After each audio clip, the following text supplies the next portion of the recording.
లడ్డూ తయారీలో వినియోగించిన నెయ్యిలో జంతువుల కొవ్వు కలిసిందని ల్యాబ్ రిపోర్టులు వెలుగులోకి రావడం దేశవ్యాప్తంగా సంచలనం సృష్టించింది.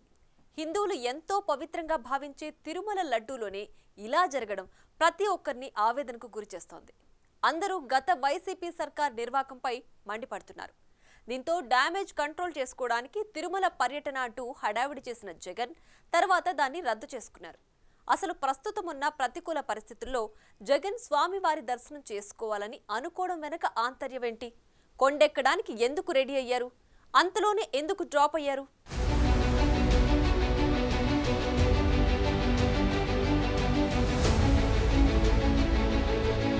వైసీపీ ప్రభుత్వం హయాంలో తిరుమలలో లడ్డూలో కల్తీ నెయ్యితో పాటు ఇతర విభాగాల్లోనూ పెద్ద ఎత్తున అవినీతి జరిగిందన్న ఆరోపణలు వెల్లువెత్తుతున్నాయి.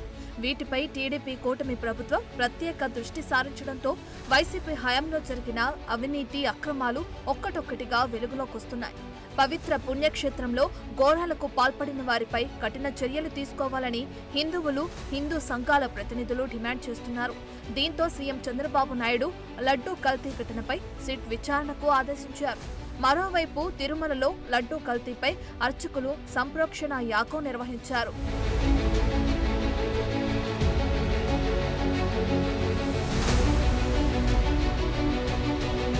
అదలా ఉంటే జగన్ సహా ఆ పార్టీ నేతలు లడ్డూలో కల్తీ నెయ్యి కలిసిందన్న విషయాన్ని ఒప్పుకోవటం లేదు. కేంద్రం గుర్తింపు పొందిన ల్యాబ్ నుంచి రిపోర్టులొచ్చినా అవన్నీ అబద్ధపు రిపోర్టులు, తెలుగుదేశం కార్యాలయం నుంచి వచ్చిన రిపోర్టులంటూ జగన్ సహా ఆ పార్టీ నేతలు విమర్శిస్తున్నారు. ఆ క్రమంలో లడ్డూ వివాదాన్ని అడ్డుపెట్టుకుని రాష్ట్రంలో ఘర్షణలు సృష్టించాలని చూసిన వైసీపీ ప్లాన్ బూమరాంగ్ అయిందన్న అభిప్రాయం వ్యక్తమవుతుంది. ఆయన తిరుమల యాత్ర రద్దు చేసుకోవటం, తిరుమల దేవుడిపై విశ్వాసం ఉందని డిక్లరేషన్ ఇవ్వటం ఇష్టం లేకే అని తేలిపోయింది.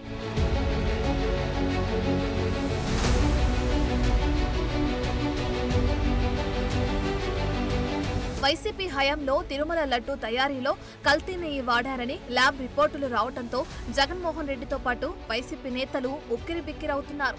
తప్పును కప్పిపుచ్చుకునేందుకు కూటమి ప్రభుత్వంపై విమర్శల దాడి మొదలుపెట్టింది. ఆ క్రమంలో జగన్మోహన్ రెడ్డి తిరుమల శ్రీవారిని దర్శించుకోవాలని భావించారు. తిరుమలకు ఒక్కరోజు ముందే వెళ్లేందుకు షెడ్యూల్ సైతం రెడీ చేసుకున్నారు.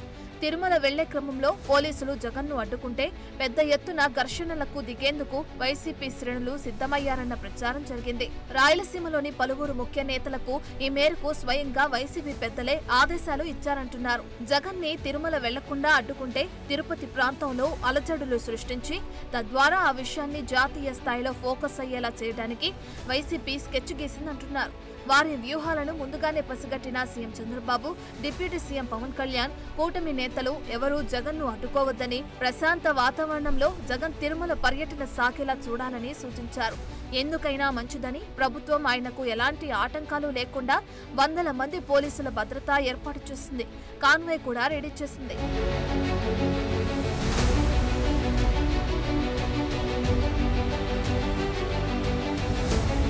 జగన్ పర్యటన సందర్భంగా ఎక్కడ అవాంతరాలు చోటు చేసుకోకుండా తిరుపతి జిల్లాలో పలువురికి పోలీసులు నోటీసులిచ్చారు. జగన్ తన పార్టీ శ్రేణులకు పోలీసులు నోటీసులు ఇవ్వడంపై పెద్ద రాద్ధాంతం చేశారు. రాష్ట్రంలో ఎప్పుడూ చూడని రాక్షస రాజ్యం నడుస్తుందని, దేవుడి దగ్గరకు వెళ్లాలనుకుంటే అడ్డుకునే మనస్తత్వం తన రాజకీయ జీవితంలో ఎప్పుడూ చూడలేదని ఆందోళన వ్యక్తం చేశారు. రాష్ట్రంలో ఈరోజు ఎప్పుడూ కూడా చూడని రాక్షస రాజ్యం నడుస్తూ ఉంది. నిజంగా దేవుడి దగ్గరికి వెళ్ళే కార్యక్రమాన్ని కూడా అడ్డుకునే మనస్తత్వం బహుశా నా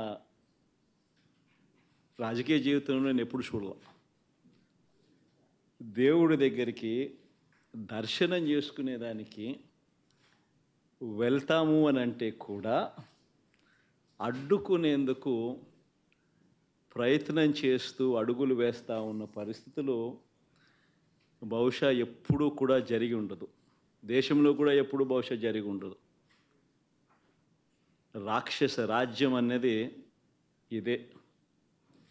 ఆశ్చర్యం ఏమిటంటే తెలుసా, ఈ మాదిరిగా వైఎస్ఆర్సీపీకి సంబంధించిన కార్పొరేటర్లకు ఈ మాదిరిగా వైఎస్ఆర్సీపీకి సంబంధించిన నాయకులకు, ఈ మాదిరిగా వైఎస్ఆర్సీపీకి సంబంధించిన అనేక మంది శ్రేణులకు ఈ మాదిరిగా నోటీసులు ఇవ్వడం,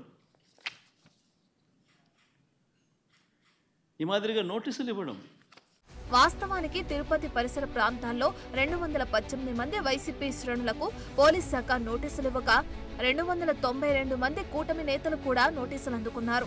వీరిలో 154 మంది టీడీపీ నాయకులు, 138 మంది జనసేన నాయకులు ఉన్నారు.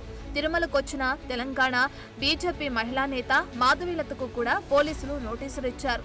వైసీపీ పాలనలో రాష్ట్రంలో ఏ మూల చిన్న అవాంఛనీయ సంఘటన జరిగినా తిరుపతిలోని కూటమి పార్టీ నాయకులంతా గృహ నిర్బంధాలకు గురయ్యేవారు. తిరుపతి టౌన్ బ్యాంకు ఎన్నికల్లో పోటీలో ఉన్న అభ్యర్థులను కూడా వైసీపీ అరెస్టు చేయించింది. తిరుపతికి జగన్ వచ్చే ప్రతి పర్యటనలోనూ కూటమి నేతల ఇంటి ముందు పోలీసులు నోటీసులతో ఉండేవాళ్లు. జగన్ తిరుగు ప్రయాణమయ్యే వరకు అడుగు బయట పెట్టనిచ్చేవారు కాదు. అయితే ఈసారి కూటమి ప్రభుత్వం చేసిన ముందస్తు ఏర్పాట్లు, చంద్రబాబు, పవన్ కళ్యాణ్లు తమ పార్టీ శ్రేణులను కంట్రోల్లో ఉండాలని హెచ్చరించడం జగన్ కి బిగ్ షాక్ ఇచ్చిందట. తనను అడ్డుకుంటే ఆందోళనకు తెరతీయాలని భావించిన జగన్ కు కూటమి ప్రభుత్వ నిర్ణయం మింగుడు పడని అంశంగా మారిందంటున్నారు. అందుకే తన పర్యటనను రద్దు చేసుకున్నారంట.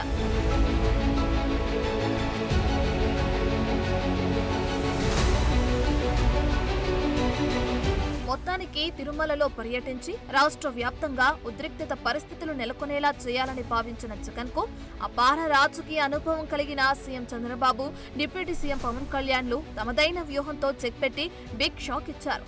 ఇప్పుడు డిక్లరేషన్ ఇవ్వడానికి ఇష్టం లేక జగన్ తిరుమల పర్యటన రద్దు చేసుకోవడంతో ఆయన హిందూ వ్యతిరేకి అని, ఆయనకు తిరుమల దేవుని పట్ల విశ్వాసం లేదని తేలిపోయిందని పరిశీలకులు విశ్లేషిస్తున్నారు. ఈ ఎఫెక్ట్ తో జగన్ రానున్న 5 ఏళ్ల కాలంలో తిరుమల వచ్చే అవకాశం లేదని ఆయన గురించి బాగా తెలిసిన వారంటున్నారు.